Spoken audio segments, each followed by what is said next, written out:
लेकिन हमारे माननीय राष्ट्रीय अध्यक्ष अखिलेश यादव जी ने कहा है कि जितने भी हमारे किसान हैं, मैं सभी किसानों को 7 बोरी खाद मुफ्त दूंगा हर एक सीजन में। 2 बोरी डाई और 5 बोरी यूरिया फ्री मिलेगी। जितने पढ़ने लिखने वाले बच्चे हैं, अब हम अगली बात पे आते हैं। ये तो खाद की बात हो गई। अब आप सोचिए यहाँ पे आपको कितना फायदा मिल रहा है खाद से। अच्छा, अब हमारा अगला मुद्दा ये है जो कि सबसे जरूरी और सबसे महत्वपूर्ण मुद्दा है, वो है शिक्षा पे मुद्दा। और शिक्षा तो मिलेगी और शिक्षा के साथ साथ नौकरी भी हमारे आपके परिवार में, हमारे आपके बच्चों को नौकरी भी माननीय अखिलेश यादव जी देने का काम करेंगे।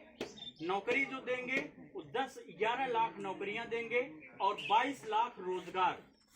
22 लाख रोजगार का मतलब वहाँ पे जो भी श्रमिक हैं, जो काम करते हैं यहाँ पे खेतों में, या ईंट उठाने का काम करते हैं, या गारा सीमेंट का काम करते हैं, उनके लिए कंपनियां एस्टेब्लिश की जाएंगी। उत्तर प्रदेश में 22 लाख लोगों को रोजगार मिलेगा, जो कि अपना बढ़िया पैंट शर्ट डूट बूट के साथ जा करके आराम से नौकरी करें, अपने घर के बच्चों को भी वहां पे ले जा करके पढ़ाएं लिखाएं। ऐसी सुविधा माननीय राष्ट्रीय अध्यक्ष अखिलेश यादव जी हमारे आप सभी के लिए कर रहे हैं। ऐसा उसमें न कोई जात को, न उसमें कोई जाति देखी जा रही है, न कोई धर्म देखा जा रहा है, न कोई वर्ग देखा जा रहा है। तो अब यहाँ पे फैसला लेने का समय आ गया है। ये आप लोगों के लिए फैसला लेने का समय, ये निर्णायक समय है। आप लोग इस बात को हल्के में मत लीजिए। संविधान खतरे में है, संविधान इस समय खतरे में है, संविधान खतरे में है। आज अगर इस साल आप लोगों ने 7 तारीख को ये गलती कर दी, अगर आप लोगों ने साइकिल की बटन नहीं दबाई, तो ये समझ लीजिएगा कि आपके बच्चे आपको गाली देने का काम करेंगे। ये मैं यहाँ पे बोल के जा रहा हूँ। अगर आप लोग ऐसा नहीं करेंगे तो आप अपने निकटतम भविष्य में ये चीज देखेंगे, क्योंकि उनको रोड पे ले आकर के ये सरकार बैठा देगी, रोड पे ले आकर के सरकार बैठा देगी। आज से वो वादा करते थे कि हम 15 लाख लोगों के खाते में डालेंगे, किसी के खाते में 15 लाख रुपए नहीं आया। तो वादा करते थे कि हम नौकरियां देंगे, नौकरियां देने का काम उन्होंने नहीं किया, नौकरी छीनने का काम किया है। वो देश को केवल लूट रहा है, वो देश को केवल बर्बाद करने का काम कर रहा है, देश को बेचने का काम कर रहा है। जितनी भी नौकरी छोटे वर्ग के लोग हैं, आप लोगों के घर के लोग हैं, कहाँ पे जाते थे नौकरी करने? कहीं दिल्ली गए हैं, कहीं बॉम्बे गए हैं, कहीं कलकत्ता गए हैं। जो भी वहां पे गए नौकरी करने, उन लोगों को क्या किया गया?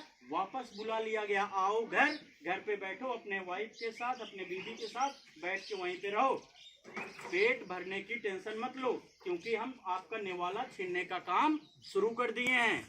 आई बात समझ में या नहीं आई? उन्होंने क्या किया?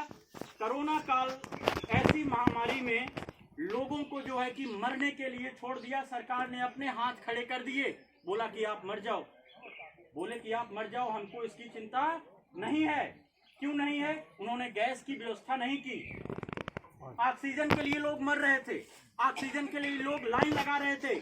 आप लोगों के घर में जो पैसे थे, वो पैसे उठा करके पहले बैंक में जमा करवाए नोटबंदी में, फिर उसके बाद देने की बात किया था। आप सोचिएगा कितनी तरीके से मूर्ख बना रहे हैं, कितने अच्छे तरीके से। पहले उन्होंने देने की बात किया, लेकिन न देने के अलावा उन्होंने दिया तो नहीं, लेकिन आपके घर का पैसा जो आपने चुरा के रखा हुआ था अपने पति से, जो आपने चुरा के रखा हुआ था अपने बेटों से, जो कि हम इसको अपने कहीं किसी अपने बच्चों को देंगे, अपने नाती को देंगे, अपने पोते को देंगे, खिलाने पिलाने के लिए, वो पैसा आपसे क्या किया? उसने बाहर निकलवा लिया, उसने बाहर निकलवा लिया और आप लोगों को लाइन में खड़ा कर दिया। और लाइन में आप लोग खड़े हो गए, इसलिए आपको मारने के काम किया उसने। नोटबंदी करके गरीब जनता को मारने का काम किया। अमीरों के ऊपर इसका कोई प्रभाव नहीं पड़ा, अमीरों के ऊपर इसका कोई प्रभाव नहीं पड़ा। नोटबंदी का, जीएसटी का कोई प्रभाव नहीं पड़ा, कोरोना का कोई प्रभाव अमीरों के ऊपर नहीं पड़ा। केवल गरीब जनता को इसने मारा है, केवल गरीब जनता को इस सरकार ने बुरी तरीके से लूटा है। तो अब आप लोगों से अनुरोध यही है कि इस बार साइकिल की बटन दबाइएगा। आप लोग साइकिल की बटन दबा करके यहाँ से मल्हनी विधानसभा से लकी भैया का चुनाव चिन्ह साइकिल है, उनको भारी से भारी मतों से विजयी बनाइए। और मैं आपको ये भी बताना चाह रहा हूँ, अगर कोई आपकी वोट खरीदने आएगा अगर आपकी कोई वोट खरीदने आता है, कुछ करने आता है, आप उससे बोलिएगा हमको 1000 नहीं चाहिए, हमको 500 नहीं चाहिए, हमको 2 लाख रुपए ले आकर के दो तो मैं एक वोट दूंगा। क्योंकि एक वोट अगर आप दे रहे हैं तो आप समझिएगा 1 साल में आपने जो है 2 लाख रुपए कमा लिया है।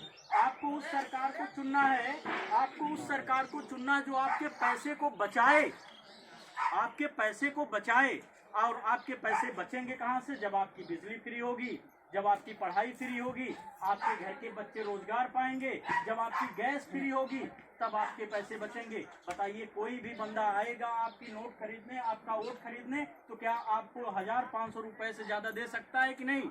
नहीं देगा ना। तो आप क्यों बिकने वाले हैं? अगर आप बिक गए तो समझिए कि आपने अपने देश को बेच दिया है। अगर आप बिकने का काम करेंगे तो आप अपने देश को बेचने का काम करेंगे। आप एक टाइम के लिए जो भी पीने की व्यवस्था हो, जो भी खाने की व्यवस्था हो, आप त्याग दीजिए। आप बोलिए मुझे ये सारी चीजें नहीं चाहिए, मुझे इस बार बदलाव लाना है, इस बार साइकिल का बटन दबाना है। साइकिल की बटन आप दबाएंगे तो मैं आपसे कहता हूं कि आप सभी को मेरा आप नंबर नोट कर लीजिए। कोई भी किसी भी तरीके की असुविधा हो, मैं आप लोगों के लिए अगर नहीं हाजिर रहा तो आप कहिएगा। बस ये इसी बात से हम अपनी बात को समाप्त करना चाहते हैं। आप लोगों से फिर यही अपील करेंगे कि साइकिल की बटन जरूर दबाइएगा। 7 तारीख को साइकिल की बटन दबानी है।